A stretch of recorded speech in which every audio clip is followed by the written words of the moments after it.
항상 재미있는 사연을 잘 듣고 있었는데 오늘은 제가 그 사연의 주인공이 되었네요.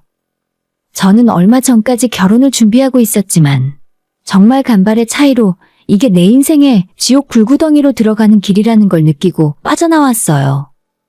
올해 제 나이가 33인데 이 나이에 결혼까지 생각했다가 파혼하는 것이 정말 쉬운 결정은 아니었어요.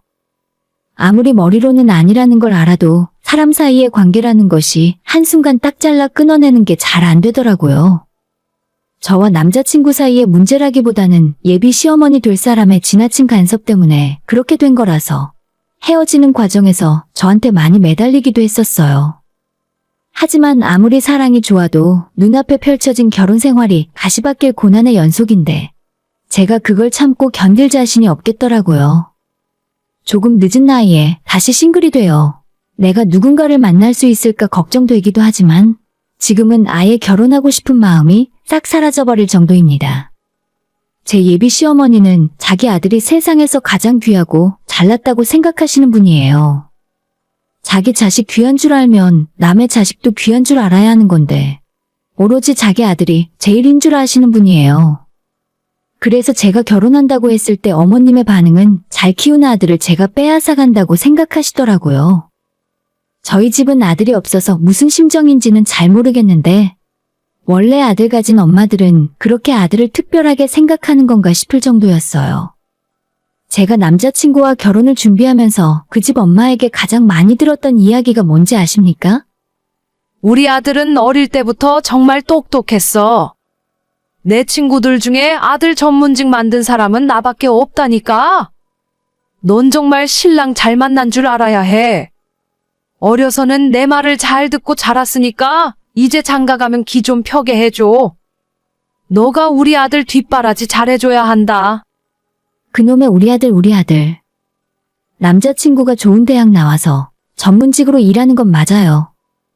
정확하게 이야기하면 누가 누군지 소문이라도 날까봐 말은 못하겠는데 그리 대단한 전문직은 아니고 밥 먹고 살 걱정은 없을 정도는 되더라고요.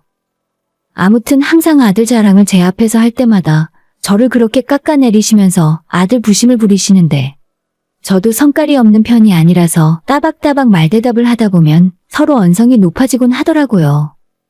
만약 제가 그냥 참고 내내 하는 스타일이었으면 벌써 결혼하고도 남았을 거예요. 어머님은 제가 본인 아들보다 많이 부족하다 생각하시는 분이라서 처음 인사드리러 갔을 때부터 탐탁치 않게 여기셨습니다. 제가 나이가 30이 넘은 것부터 마음에 들어 하지 않으셨고요.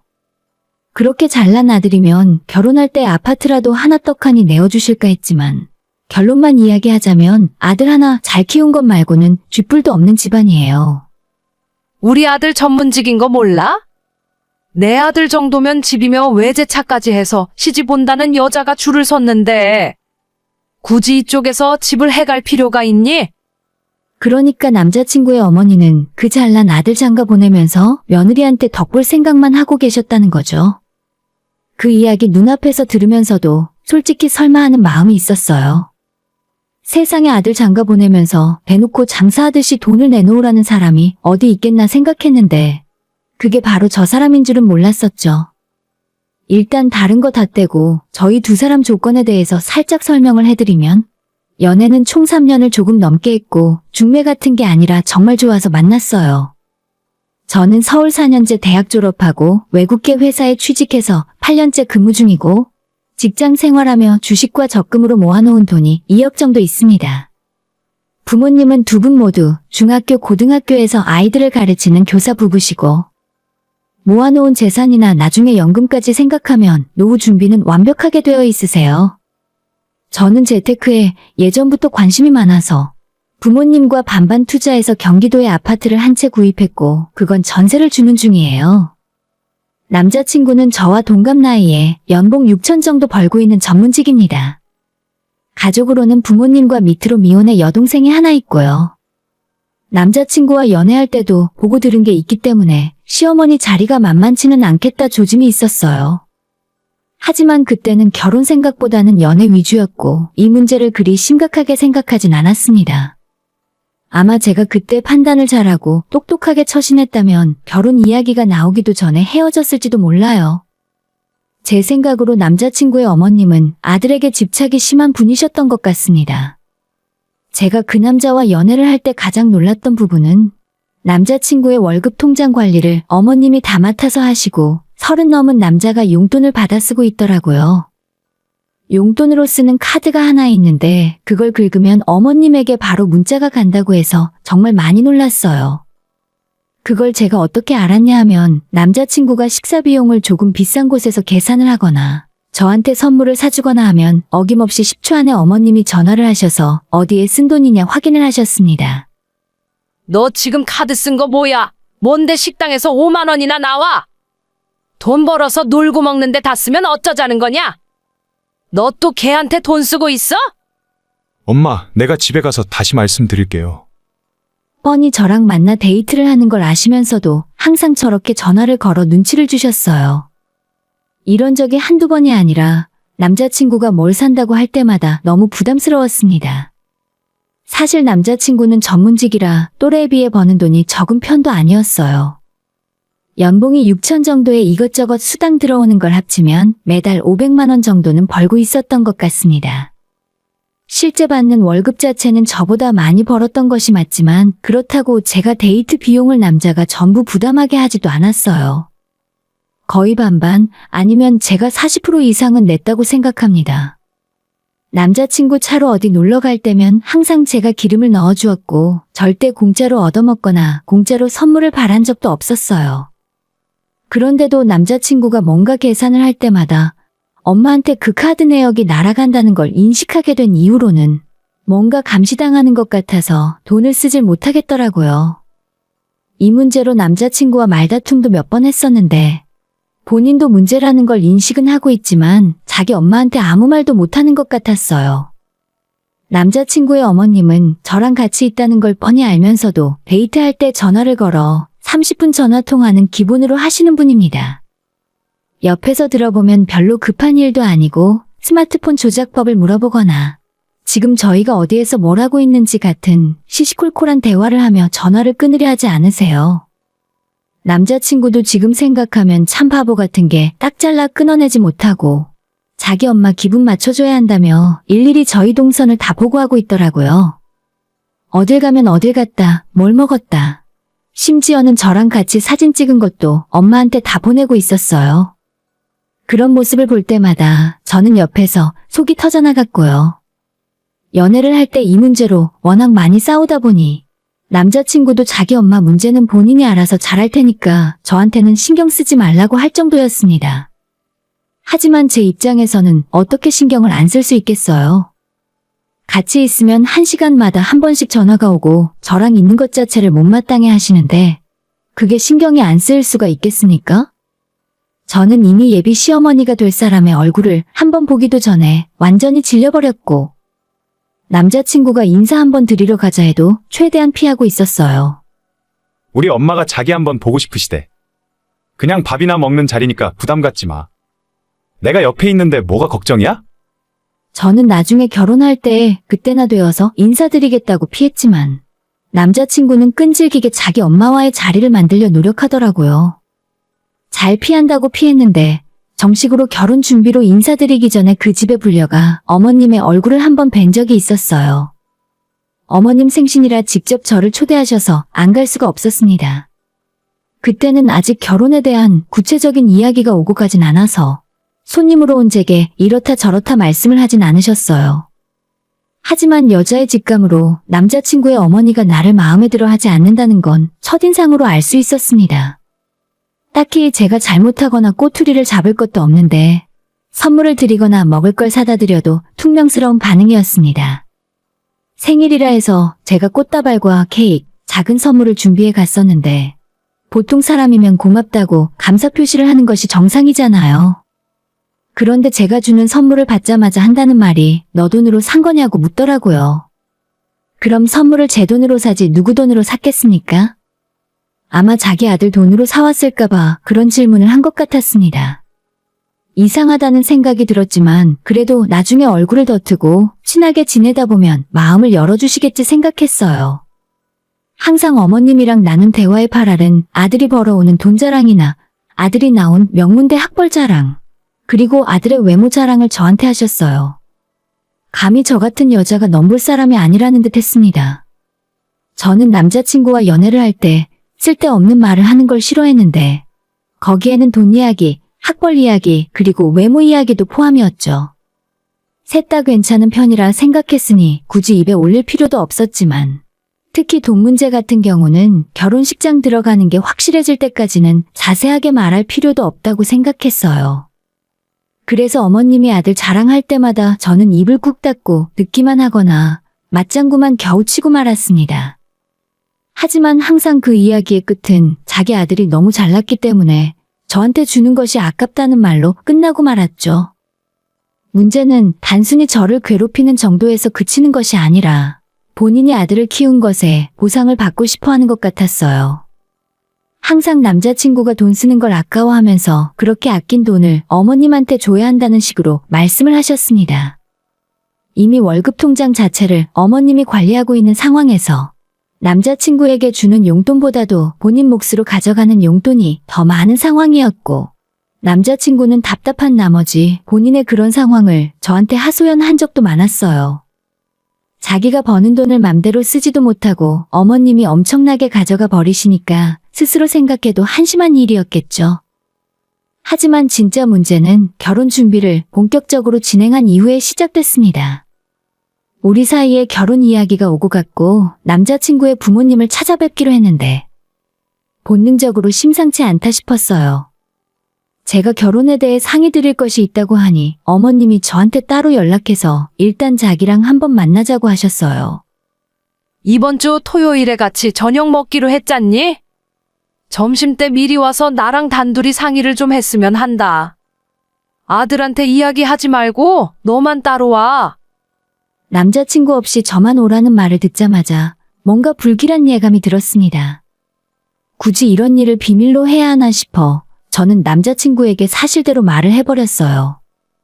있잖아, 자기 어머님이 토요일 낮에 따로 보자 하시거든. 근데 단둘이 만나는 게 좀 부담스러워서 그냥 같이 가주면 안 될까? 우리 엄마가 너만 따로 오라고 하는 거면 뭔가 생각하시는 게 있는 것 같은데. 걱정하지 마. 내가 같이 갈게.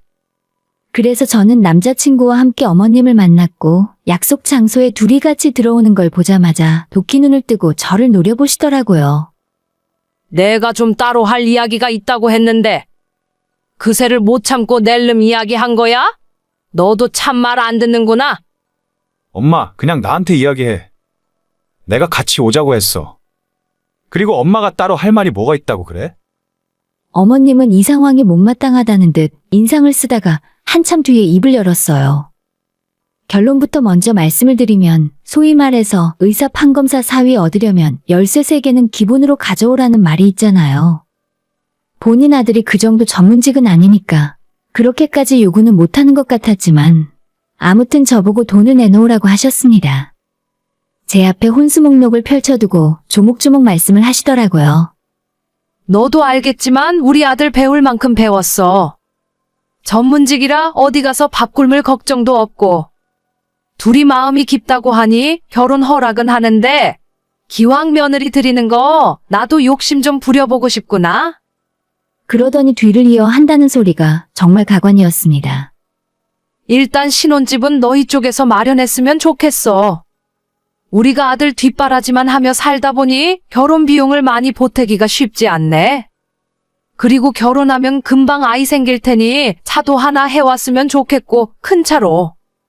그 이야기를 듣고 있는 내내 속이 부글부글 끓었어요. 차라리 아무 말 없이 너희들만 잘 살면 그만이다 라고 말씀을 하셨으면 제가 먼저 제 입으로 경기도에 아파트 하나 있으니 거기서 시작하면 된다고 했을 겁니다. 남자친구가 공부를 좀 오래 한 편이고 부모님들이 그 뒷바라지를 다 하셨으니 경제적으로 부담이 많이 된 것도 이해하고 있어요. 남자라 군대도 다녀오고 돈을 늦게 벌기 시작해서 모아둔 돈이 얼마 없는 것도 다 괜찮다고 생각합니다. 그래서 결혼 비용도 제 쪽에서 여유가 있으니 더 많이 부담할 각오는 했었어요. 하지만 예비 시어머니라는 사람 입에서 저런 말을 직접 듣는 건 경우가 아니라 생각해요. 시모가 원하는 아파트는 경기도가 아닌 서울에 있는 아파트였고 시세로 8억 정도는 하는 곳이더라고요. 남자친구가 차가 없는 것도 아니고 출퇴근용으로 쓰는 국산 세단이 있는데도 저한테 고급 수입산 SUV를 사오라고 하셨어요. 심지어 여동생에게 샤넬백까지 하나 사주라 하시더라고요. 내가 그래도 이 정도는 받아야 어디에서 며느리 잘 얻었다는 말을 들을 것 같다. 어차피 너희 집안 형편이 괜찮은 편이라며 부모님도 다들 돈도 잘 버시고. 그렇긴 한데 이건 좀 과한데요? 갑자기 이런 요구를 하시니까 좀 당황스러워요. 원래 사짜 직업 신랑 얻으려면 이 정도 해올 각오는 해야지. 우리 아들이 의사 아닌 걸 다행으로 알아. 의사는 요즘 20억 아파트가 기본이라더라. 남자친구 어머니의 말에 저는 말문이 턱하고 막히더라고요. 그쪽 부모님들이 뒷바라지 하느라 고생한 건 알지만 이건 너무 심하잖아요. 하지만 제 입장에서는 동등한 입장으로 연애 3년 동안 하고 여태 얼굴까지 보며 알고 지냈는데 막상 결혼하겠다고 하니 물질적인 보상을 요구해서 섭섭하다 못해 기분이 불쾌했어요. 저희 집안이 먹고 사는데 큰 지장 없고 여유는 좀 있었지만 어머님의 이런 조건을 다 충족시켜드릴 정도로 부유한 집안은 아니에요. 저도 할 말은 못 참는 성격이라 거침없이 생각대로 말씀을 드렸어요. 저도 우리 집에서는 귀한 자식이에요. 학교라면 저도 어디 내놔도 빼놓지 않는 대학 나왔고요. 아들 귀하게 키워서 결혼시키는 게 아쉬운 마음인 건 이해하지만 저한테는 너무 과한 요구라고 생각합니다. 그래, 그럼 서로 조율해 가면 되는 부분이지. 차키 하나 정도는 내가 빼줄게. 나머지는 상견례 하면서 너희 부모님이랑 이야기하는 게 낫겠다. 제 굳은 표정을 눈치챈 남자친구가 자리를 서둘러 마무리했어요. 엄마 이제 그만해요. 나한테 상의 한마디 없이 이게 무슨 짓이야? 자기도 엄마 말에 너무 기분 나빠하지 말고 오늘은 여기까지만 하자. 그래서 저도 일단 물러나려 했는데 어머님은 끝까지 한 말씀을 더 얹으셨어요. 잠깐 하나 더 있다. 혼수는 그냥 혼수일 뿐이고 우리 아들이랑 결혼하기 전에 조건이 하나 더 있어. 여기 내 계좌번호인데 받아 적어라. 결혼하면 매달 이쪽으로 200만 원씩 나한테 보내렴. 어머님이 자기 핸드폰으로 계좌번호를 보여줬고 저는 무슨 영문인지를 몰라서 멍하니 듣고만 있었어요. 원래 내 아들한테 용돈을 100만 원씩 받고 있었는데 결혼하면 너희 둘이 벌잖니. 내 아들이 버는 돈 전부 너가 다 가져다 쓸 텐데 한 달에 200만 원씩 보내라는 건 무리한 요구가 아니라고 생각한다. 집이며 외제차에 이제는 매달 200만 원씩 보내라니. 진짜 사람 수준이 여기서 드러나는구나 싶었어요. 아들 가지고 장사를 해도 정도가 있지 않습니까? 그 말을 듣고 저는 남자친구를 사랑하는 감정보다는 이제 이 집안 식구들에 대한 분노의 감정이 더 커졌고 전혀 굽힐 생각 없이 똑똑히 물었어요. 어머님 용돈을 200씩 보내라고요? 제가 싫다면 어쩌실 생각이세요? 그럼 내 아들이랑 결혼 못하는 거지? 너 설마 겨우 200만 원이 아깝다고 생각하는 거냐? 우리 아들이 벌어오는 돈이 얼만데 그게 많은 것 같아? 아깝고 말고를 떠나서 저는 어머님 요구를 들어드릴 능력이 없어요. 그냥 이 결혼 안 할게요. 이런 개소리를 듣고 있을 이유가 없네요. 제가 자리를 박차고 일어났더니 남자친구가 황급히 저를 따라왔습니다. 자기야, 잠깐 기다려봐. 엄마도 이제 그만 좀 하시라고요. 붙잡는 남자친구의 팔을 뿌리치고 카페를 나가는 제 뒷모습을 보고 남자친구 어머니는 악담을 쏟아내셨어요. 그래, 때려쳐라 때려쳐. 이 정도 해올 생각도 없이 감히 내 아들이랑 결혼하려고 했어? 엄마, 그만 좀 하시라고요. 내가 잘난 게 뭐가 있다고 이러세요? 저는 남자친구에게 날 따라올 필요도 없고 그냥 너희 엄마나 모시고 집으로 가라고 말했습니다. 어머님은 끝까지 제게 싸가지 없다며 처음부터 별로였다 하셨어요.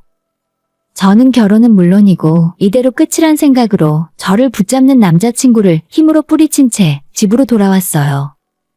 그리고 집에 와서 이런저런 생각을 해보니 참 허탈한 기분이 들었습니다. 결혼이 뭐 그렇게 심각한 일이라고 서로 좋아하는 남녀가 만나 같이 살겠다는데 부모들이 이렇게 난리를 피우나 싶었어요. 더 이상 이 집안과는 아무것도 못하겠다는 생각에 저희 부모님께 남자친구의 어머니와 이런 일이 있었고 결혼을 안 하겠다 말씀드렸죠. 제 이야기를 들은 부모님은 당연히 제 의견에 동의하셨습니다. 솔직히 의사나 변호사만 되어도 어느 정도 이해는 하겠다만 네 남자친구가 그 정도는 아니었잖아. 상견례 하기 전에 끝내서 다행이구나. 부모님은 제가 하는 결정을 다 존중해 주셨고, 저 역시도 이미 마음을 완전하게 굳힌 상태라서 더 생각하고 말 것도 없었죠. 하지만 남자친구는 저와 헤어질 생각이 전혀 없었나 봅니다.